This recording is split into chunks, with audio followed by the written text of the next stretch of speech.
بسم اللہ الرحمن الرحیم۔ السلام علیکم ناظرین، آج 22 ستمبر اور جمعے کی شام ہے۔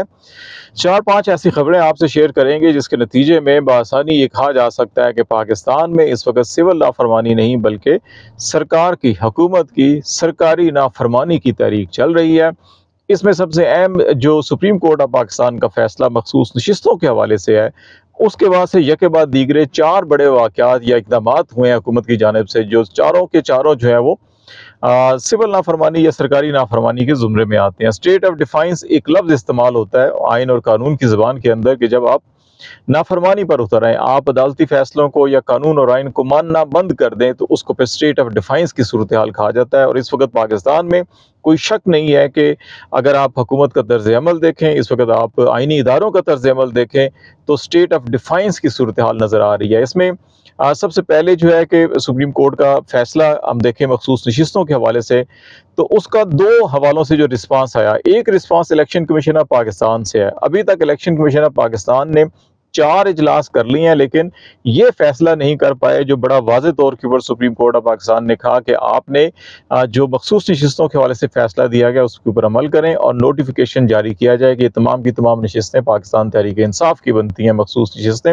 یہ ان کو دی جائیں۔ 39 سیٹوں کے اوپر نوٹیفیکیشن کر دیا گیا، 41 کے اوپر نہیں کیا گیا۔ وضاحت مانگی گئی، وضاحت بھی آ چکی کہ بیرسٹر گوہر کے ہی دستخطوں سے ہونی چاہیے، لیکن اب اس وضاحت کے بعد جو ہے کہ یکے بعد دیگرے 4 اجلاس کیے جا چکے ہیں، لیکن فیصلہ ابھی بھی جو ہے کوئی نہیں ہو سکا، اور بے نتیجہ جو ہے کہ یہ اجلاس ختم ہوئے ہیں۔ اور اسپیکر نے نیشنل اسمبلی کے، پنجاب اسپیکر نے، سندھ اسمبلی کے اسپیکر نے، کے پی اسمبلی کے اسپیکر نے بھی خطوط لکھ دی الیکشن کمیشن آف پاکستان کو۔ الیکشن کمیشن آف پاکستان کوئی فیصلہ نہیں کر سکا، نمبر 1۔ نمبر 2 جو ہے کہ اسپیکر نے نہ صرف خطوط ہی نہیں لکھے بلکہ الیکشن کمیشن آف پاکستان نے جن 39 ارکان کو پی ٹی آئی کا ڈکلیئر کیا تھا ان کی بھی پارٹی حیثیت اسپیکر نے خود رولنگ دے کر چینج کر دی۔ اور اب نیشنل اسمبلی سیکریٹریٹ نے آج ایک تازہ ترین پارٹی پوزیشن جاری کی ہے۔ اس پارٹی پوزیشن کے مطابق جو ہے کہ Noon League 111، Peoples Party 69، M Q M 22 اور کاف لیگ 5، آئی پی پی 4 اور نیشنل پارٹی اور P M L L Zia ul-Haq کی پارٹی، اس کے بیٹے کی اور باپ، ان کی ایک نشست ہے، تو یہ 3 نشستیں، یہ تو ٹوٹل 213 جو ہے حکومتی اتحاد کے پاس نشستیں ہیں۔ اپوزیشن کی 100 نشستیں بتائی گئی ہیں۔ 80 جو سنی اتحاد کونسل جو پی ٹی آئی کے تھے ان کو سنی اتحاد کونسل لکھا گیا۔ پہلے ان کو سنی اتحاد کونسل بھی نہیں مانا جاتا تھا، ان کو آزاد کہا جاتا تھا، اب سنی اتحاد کونسل مان لیا ہے۔ آئینی ادارے جو ہیں وہ یہ کہہ رہے ہیں کہ پی ٹی آئی ہے، لیکن اسپیکر صاحب کہہ رہے ہیں کہ نہیں جناب یہ سنی اتحاد کونسل ہے۔ انڈیپینڈنٹ جو ہیں کہ وہ 9 لوگ ہیں، جن میں سے 8 پی ٹی آئی کے لوگ ہیں، اور انہوں نے خود اپنی پوزیشن جو ہے کہ وہ خود آزاد رکھی ہوئی تھی، کیونکہ وہ عہدیدار اور اس قسم کے لوگ ہیں پی ٹی آئی کے، تو انہوں نے نہیں لی تھی۔ ایک مبارک زیب باجوڑ سے جیتے تھے وہ ہیں، 8 جے یو آئی کے ہیں، اور اختر مینگل صاحب کی، محمود خان اچکزئی صاحب کی اور جو راجہ ناصر صاحب ہیں ان کی ہے، تو یہ 3 نشستیں یہ ہو گئیں، تو اس طرح سے یہ 100 نشستیں ہیں۔ 23 نشستیں ابھی بھی جو ہے کہ وہ نیشنل اسمبلی سیکریٹریٹ نے خالی کنسیڈر کی ہوئی ہیں۔ سپریم کورٹ کے فیصلے کے مطابق جو ہے کہ وہ پی ٹی آئی کی بنتی ہیں، لیکن ابھی نہ یہ سنی اتحاد کونسل کو دی گئی ہیں نہ پی ٹی آئی کو دی گئی ہیں۔ ان میں لکھا ہوا ہے کہ 15 پی ایم ایل این کی، 5 پیپلز پارٹی کی اور 3 جے یو آئی کو دینا باقی ہیں۔ تو یہ جو ہے یہ بھی اسٹیٹ آف ڈیفائنس کے اندر جو ہے اسپیکر کا آتا ہے۔ اب یاد کریں قاسم سوری کی رولنگ، کہ قاسم سوری نے رولنگ دی، رات کو 12 بجے عدالتیں کھل گئیں، اور وہاں پہ آپ یہ دیکھ سکتے ہیں کہ جناب ووٹنگ نہیں ہو رہی تھی عدم اعتماد کے اوپر، تو پرزنر وین پارلیمنٹ ہاؤس کے باہر پہنچ چکی تھی، عدالتوں کے کمرے لائٹیں آن ہو چکی تھیں۔ ابھی سپریم کورٹ بار بار فیصلے دے رہی ہے اور ان فیصلوں پر عمل نہیں کر رہا۔ دوسرا یہ ہو گیا۔ تیسرا کام جو ہے پریکٹس اینڈ پروسیجر ایکٹ کے اندر ترمیم کر دی صدر مملکت صاحب نے۔ اب یہ صاف اور صاف دکھائی دے رہا ہے کہ جو 63A کے اوپر سپریم کورٹ آف پاکستان نے فیصلہ دیا تھا کہ فلور کراسنگ جو لوگ کریں گے، جو اپنی وفاداری کی سودے بازی کریں گے، ان کا ووٹ نہیں گنا جائے گا اور ان کو نااہل کیا جائے گا۔ اب یہ جو پٹیشن ہے نظر ثانی کی اس فیصلے کے خلاف، اس کو لگانا مقصود ہے، اور 3 رکنی وہ جو پریکٹس اینڈ پروسیجر ایکٹ کے تحت کمیٹی ہوتی تھی اس کی حیت بھی تبدیل کر دی گئی۔ صدر مملکت نے آرڈیننس جاری کیا، اور اس آرڈیننس کی سیاہی ابھی خشک نہیں ہوئی تھی کہ قاضی فائز صاحب نے جو ہے کمیٹی کی حیت تبدیل کر دی۔ قاضی فائز عیسیٰ صاحب اس میں شامل ہیں، منصور علی شاہ شامل ہیں، اور 5ویں نمبر کے جج جسٹس امین الدین کو لے لیا گیا۔ 4تھے نمبر اور 3رے نمبر کے جج منیب اختر کو کمیٹی سے نکال دیا گیا۔ جو ایکچوئل قانون کے تحت جو پارلیمنٹ نے پاس کیا تھا اس میں منیب اختر 3رے نمبر کے جج جو ہیں کہ سینئر موسٹ، پہلے 3 ججز جو ہیں وہ کمیٹی کے ممبر ہوں گے۔ اب تیسرے والے کو نکال کے 4تھے یہی آفریدی تھے ان کو بھی نہیں رکھا گیا، تو جسٹس امین الدین کو لیا گیا۔ وہ جو ہم خیال بینچز یا